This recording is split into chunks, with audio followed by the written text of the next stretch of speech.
Welcome to Madhu vlogs. Hi friends. Hi. Hello. ఎలా ఉన్నారు? నేనైతే చాలా బాగున్నాను. మరి మీరు బాగున్నారా? ఈరోజు నేను మీ ముందుకు ఒక మంచి కిచెన్ హ్యాక్‌తో మీ ముందుకొచ్చానండి. అదేంటని అనుకుంటున్నారా? మనం అట్లు వేసుకునే పెనం ఉంటది కదండీ! జిడ్డు మొత్తం చుట్టూ పేరుకుపోయి చాలా బంకగా ఉంటది. అలాంటప్పుడు అట్లు వేయాలన్నా చిరాకుగా ఉంటది. అందులో అట్లు తినాలన్నా ఇంకొంచెం చిరాకుగా ఉంటది. మరి ఆ బంకంతా క్లియర్ అవ్వాలంటే జస్ట్ మన ఇంట్లో ఉన్న దాంట్లోనే చాలా ఈజీగా చేసుకోవచ్చండి.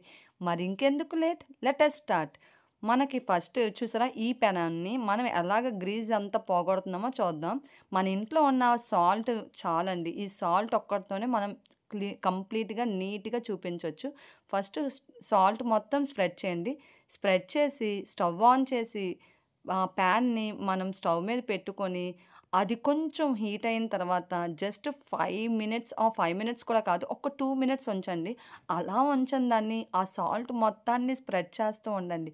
ఇది మీ దగ్గర స్పూన్ ఉంటే స్పూను, అట్లు వేసుకుంటాం కదా! ఆ అట్లు గరిట ఏదుంటే అది దాంతోని చాలా ఈజీగా హోల్డ్ చేస్తూ మనకి ఏంటంటే ఇక్కడ సాల్ట్ అనేది బాగా వేడవ్వాలండి. అలా వేడవుతేనే మనకొచ్చిద్ది. చూసారా ఫస్ట్ టైమ్ అయిపోయింది. ఇంకా సెకండ్ టైమ్ కూడా సేమ్ ప్రాసెస్ అండి. ఇలా అయిపోయిన దాన్ని మళ్ళీ మనం సాల్ట్ స్ప్రెడ్ చేయాలి. సాల్ట్ స్ప్రెడ్ చేసి అగైన్ ఇది మనం ముందుగా 2 మినిట్స్ 3 మినిట్స్ హీట్ చేస్తూ ఉండాలి. ఇలా హీట్ చేసిన దాన్ని మనం మళ్ళీ గరిటెతో స్ప్రెడ్ చేసి, మళ్ళీ కార్నర్స్‌లో ఉన్న బంక మొత్తం క్లియర్ చేస్తూ ఉండాలి. చూసారా మనకి సాల్ట్ అనేది హీట్ అవ్వడం వల్ల ఈ సాల్ట్‌తోని చూసారా ఆ కార్నర్స్‌లో ఉన్నదంతా క్లీన్ అయిపోద్ది. చాలా అంటే చాలా ఈజీ ప్రాసెస్. కాపోతే ఏంటంటే దీనికి ఖచ్చితంగా ఒక 10 మినిట్స్ మాత్రమే టైం కేటాయించడం అవుతది. ఎక్కువగా కూడా అవసరం లేదు. చూసారా సెకండ్ టైమ్‌కి ఎలా వచ్చిందో? ఇప్పుడు థర్డ్ టైమ్ తీసుకుందాం. అగైన్ మళ్ళీ సాల్ట్ యాడ్ చేసుకోవాలి. ఈ సాల్ట్‌ను మనం ఇంకోటి కూడా యాడ్ చేసుకుంటాం. ముందు మొత్తం పెనమంతా సాల్ట్ యాడ్ చేసుకున్న తర్వాత, ముందు దాన్ని మళ్ళీ 2 మినిట్స్ హీట్ చేయాలి. అలా సాల్ట్ హీట్ అయిన తర్వాత అగైన్ మళ్ళీ మొత్తం స్ప్రెడ్ చేయాలి. ఇలా స్ప్రెడ్ చేసిన దాంట్లోనే అసలైందొస్తుందండి బేకింగ్ పౌడర్.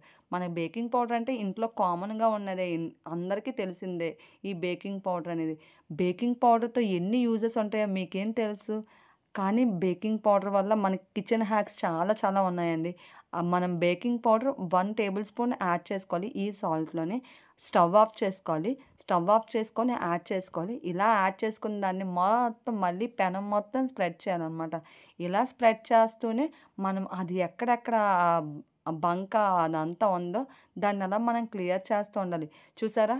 ఫైనల్‌గా మనం క్లీన్ చేసుకుంటే మీరు ముందు దానికి, ఇప్పుడు దానికి చాలా తేడా కనిపించింది కదా! జస్ట్ మన కిచెన్‌లో ఉన్న సాల్ట్, బేకింగ్ పౌడర్ అనేది చాలు. బేకింగ్ పౌడర్ అయితే 2 టైమ్స్ ఎయవసరం లేదు. లాస్ట్ థర్డ్ స్టేజ్‌లో ఏస్తే సరిపోద్ది. కానీ ఫస్ట్ 2 స్టేజెస్ మాత్రం సాల్ట్‌తోనే చాలా ఈజీగా పోయింది. చూసారా? అసలు ఎక్కడ జిడ్డనేదే లేదు. మళ్ళీ నేను ఎలాగైతే కొన్నానో అలా వచ్చిందండి. మీకైతే ఈ టిప్ నచ్చిందని అనుకుంటున్నాను. ప్రతి ఒక్కళ్ళకి ఈ టిప్ చాలా యూజ్‌ఫుల్. వీడియో వెంటనే ఆహ్, సేవ్ చేసుకొని మీ ఫ్రెండ్స్ అండ్ ఫ్యామిలీ మెంబర్స్‌కి షేర్ చేయండి. Thank you for watching. Subscribe. Keep supporting me.